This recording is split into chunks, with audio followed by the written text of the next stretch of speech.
Semana que na política deve ser marcada por novas discussões em torno da PEC da blindagem, que agora está no Senado, depois de ter sido aprovada na semana passada pela Câmara dos Deputados, e também em negociações em relação à lei da anistia, ou aquela lei que o relator do caso, deputado Paulinho da Força, quer passar a chamar de lei da dosimetria.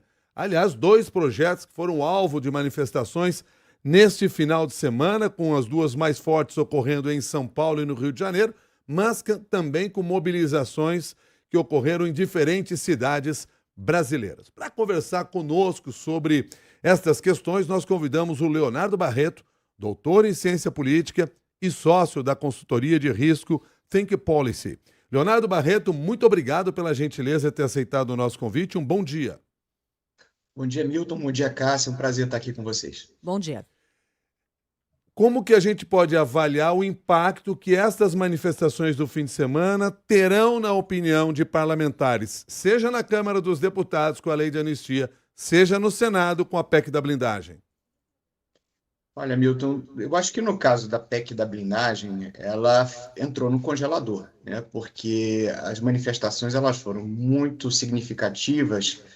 E mesmo antes, né, do domingo, né, já na sexta, no sábado, parlamentares pelas redes sociais já estavam pedindo desculpa aos seus eleitores por terem votado favoravelmente a esse projeto, né?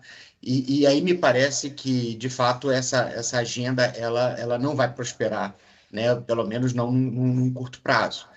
E os impactos indiretos, o próprio STF está se sentindo mais empoderado, né? O ministro Gilmar Mendes tuitou no dia de ontem de que entendia essas manifestações como sendo também um ato de apoio ao Supremo, né? Ao trabalho que eles fizeram no julgamento, né? E o Senado, onde essa PEC já teria uma vida mais difícil, vai escolher, né? Ou vai enterrar, enfim, vai deixar ela morrer, ou então vai reprová-la para poder mandar algum tipo de sinal político.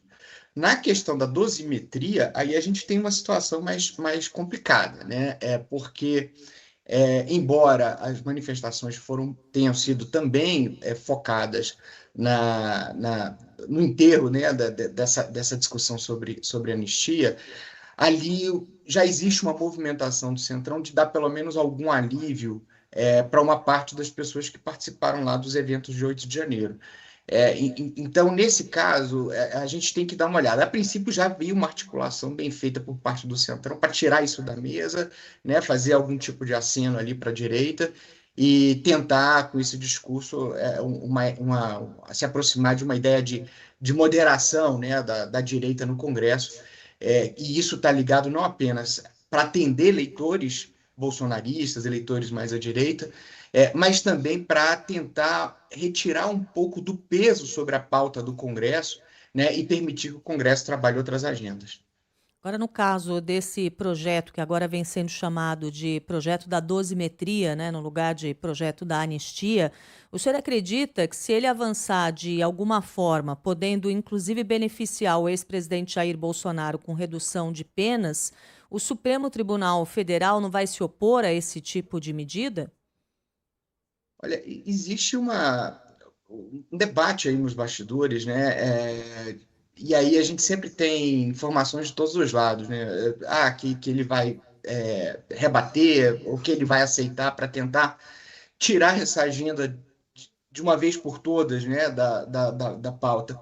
O que eu acho, Cássio, é o seguinte: até semana passada, existe um cenário que era, se isso não for, né, em frente, a Câmara vai ficar com o debate interditado e o governo vai sofrer o prejuízo em votações que são importantes para ele, né? Como, por exemplo, a questão do IR, ou a MP 1303, que é importante para a arrecadação e para fechar as contas do ano que vem. A partir dessas manifestações, talvez o governo e o Congresso, e uma parte do Congresso, né, olhem e digam assim: não, a gente não precisa fazer esse tipo de concessão para desbloquear a agenda do Congresso, né? Talvez a gente consiga fazer deixando as coisas como elas estão.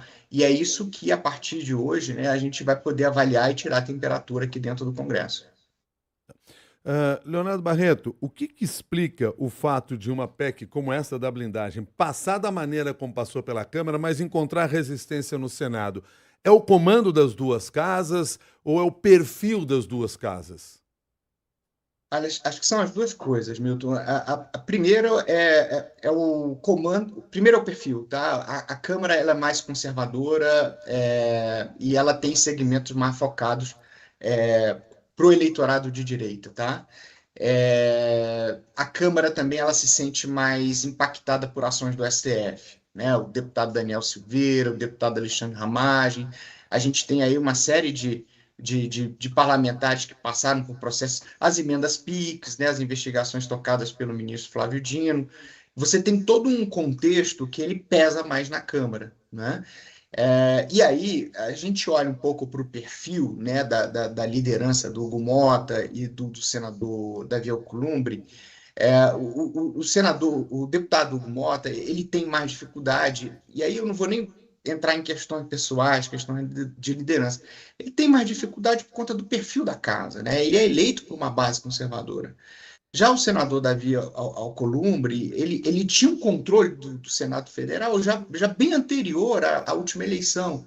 Então, ele tem mais capacidade de manobrar e matar essas pautas no peito, né? Essas pautas que o governo entende que são mais radicais e comprometem mais a governabilidade. Então, eu acho que é uma composição, né, desses dois elementos que você trouxe. E na avaliação do senhor, de que maneira o presidente da Câmara, Hugo Mota, termina a semana e começa essa nova semana em relação à visão que se tem dele, inclusive por parte da população? Olha, eu acho que o deputado Hugo Mota, ele perdeu uma janela lá atrás, né, de entender que o presidente da Câmara, ele é árbitro, ele não é líder de nenhuma facção, né? Ele não é líder de um sindicato de deputados. E aí, quando ele se reveste, né, desse papel, ele acaba tendo muitos problemas, porque ele não consegue nem entregar uma posição satisfatória para a base conservadora do Congresso e nem consegue a agenda que muitas vezes ele promete ao governo. Então, eu acho que o problema dessa gestão é um problema de confusão da função, sabe?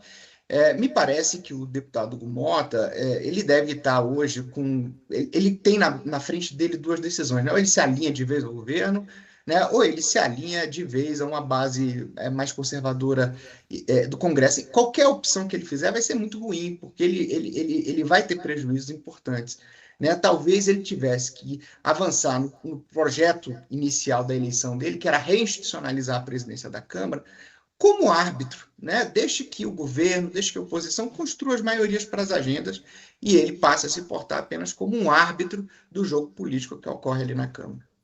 Leonardo Barreto, muito obrigado pela sua análise aqui no Jornal da CBN. Um bom dia. Eu que agradeço, pessoal. Bom dia. Bom dia. Leonardo Barreto é doutor em ciência política e sócio da consultoria de risco Think Policy. Conversou com você aqui no Jornal da CBN.